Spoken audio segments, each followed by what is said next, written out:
8. Time to talk to the co-leader of the Green Party, Russel Norman, joining us this morning. Morning, Russel. Good morning, Russel. Good morning, Russel. How are you doing? Hey, Wammo. How are you? Very good. Great night on Saturday night for the Greens. It was a great night. Yeah, first time we've got over 10% of the party vote. So, yeah, thank you to everybody who voted for us. Yeah, it was great. Around about, 13 MPs that brings through? Yeah, that's right, with the possibility of 14 on the specials. And the Greens normally do pretty well on the specials, isn't that right? Yeah, normally we pick up maybe 0.3%, something like that. And so, and that's probably all we need. And so, if you pick up another MP, does that take one off National? Yeah, that's right. That's the most likely outcome. But obviously, it depends how they do on the specials as well. Yeah. Okay. Now, you're definitely going to be in opposition. There is going to be no formal coalition agreement with National. It's very unlikely. Obviously, National are organising things with John Banks and Peter Dunn, so they get a parliamentary majority, and then they'll try to organise something with the Māori Party, and so they don't need the Greens and to get a majority. And we've always said that it's much more likely that we just continue with our current arrangement, which is a memorandum of understanding where we work together on some policy issues, but we don't support them as a government on confidence and supply votes. Yeah, and on what issues will you be looking to get some gains on? It'll be in the ones that we campaigned on. So we put out some pretty detailed packages on getting kids out of poverty, cleaning up rivers and green jobs. And so that will be the kind of priority for us in terms of any post-election negotiations with National, is to make some progress on those issues. And any specific policy that you could see coming out of those agreements? It's a bit hard to say yet. There's some options, things where there's some common ground, but really we don't really know until we have the proper conversation. And understandably, National's priority is to get their confidence and supply numbers organised. So you haven't had time even to sit down with John yet? No. It's not going to be any great rush. Last time it didn't happen until the following year. Yeah. Even though, really, okay, so after even Parliament sits?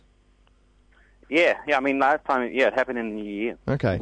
So even though they don't need you, would you expect to have a little bit more muscle, though, with the fact that you're bringing in more MPs? Yeah, we've got obviously a stronger mandate, having more MPs and more votes, and that will give us more political strength generally.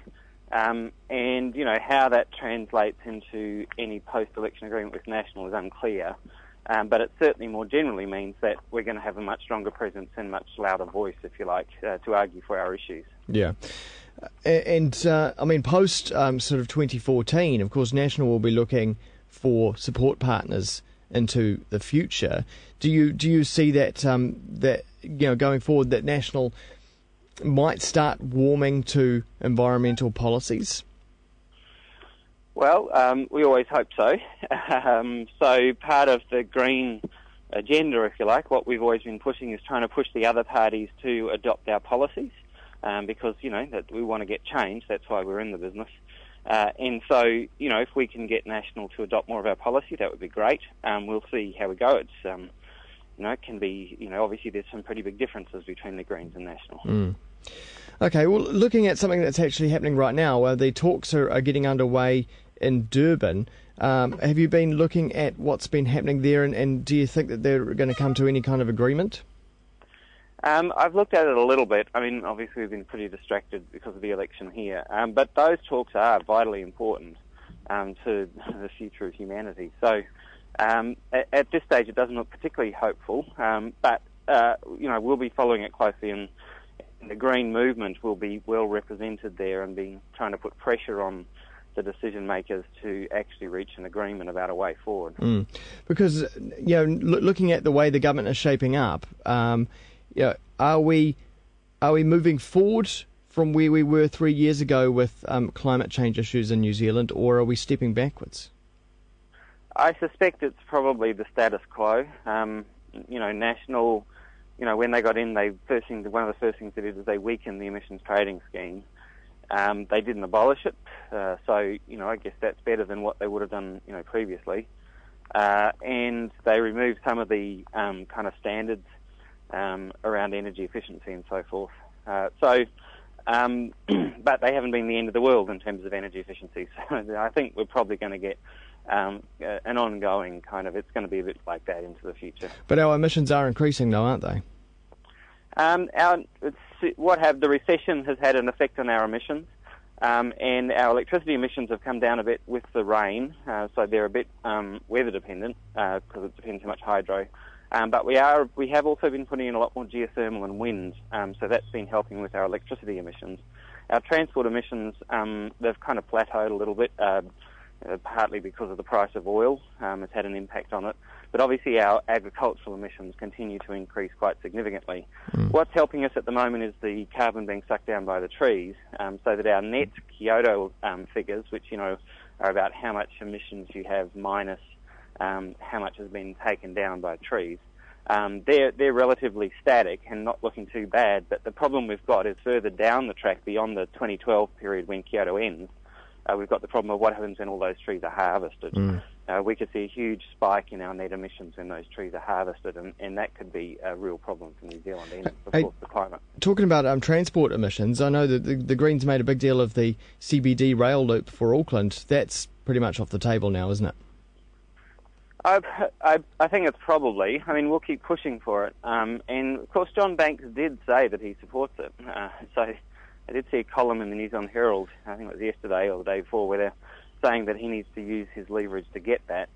Whether he does that, we don't know. But we'll certainly still be advocating for it. And the logic of it will only grow over time. I mean, as Britomart, because it's a dead end, it's just, it's almost at capacity now because you've got to get a train in and you've got to get a train out. Whereas if you had a loop, you only have to get it in and then it goes through the loop. So you can increase capacity dramatically by putting the loop in. And Britomart's already pressing up against its capacity. So it is going to be a very obvious constraint on the ability to relieve the congestion in Auckland. But already there's resistance from the new North Shore MP, everyone's favourite gardener, Maggie Barry, who you would have thought would be pretty keen on environmental sort of happiness, but turns out she's just another gasoline cowboy, and she says over her dead body will there be a CBD rail loop before there's a holiday highway, which she won't call a holiday highway, it's called something else, an umbilical cord I think is what she called it, and another crossing over the harbour.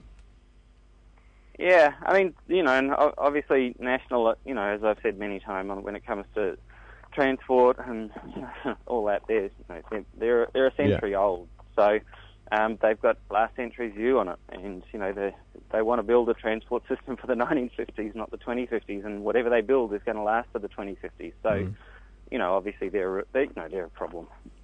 They're a problem. We'll leave it on that.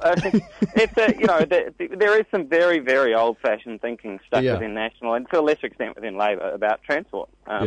And, we've made some progress on it, and I think the New Zealand population actually has moved a lot further than the old parties, particularly National. But, it's pretty hard because there are still some very old thinking in National. Yeah.